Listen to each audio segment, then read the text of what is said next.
On ചെയ്തില്ലേ? ഇതിൻ്റെ lock 212 open കേട്ടോ. ഇത് ഓപ്പണാണ്, 212 ഓപ്പൺ ഉണ്ടോ? ഇത് നമ്മൾ ലോക്ക് മാറ്റാൻ പോവുകയാണ്. അപ്പോൾ നമ്മളിത് ക്ലോസ് ചെയ്യാം. ഇതിങ്ങനെ ക്ലോസ് ചെയ്തതിന് ശേഷം ഈ റെഡ് ബട്ടൺ ഉണ്ടല്ലോ, അത് നമ്മൾ ഉള്ളിലേക്ക് അമർത്താം. എന്നിട്ട് നമുക്ക് ഇഷ്ടമുള്ള നമ്പർ നമ്മൾ ചൂസ് ചെയ്യുക. 515 അല്ലെങ്കിൽ 525.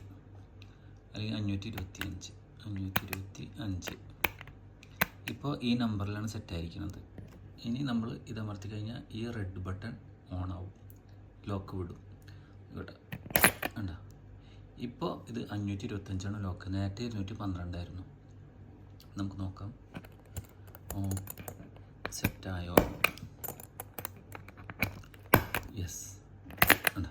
സെറ്റായി.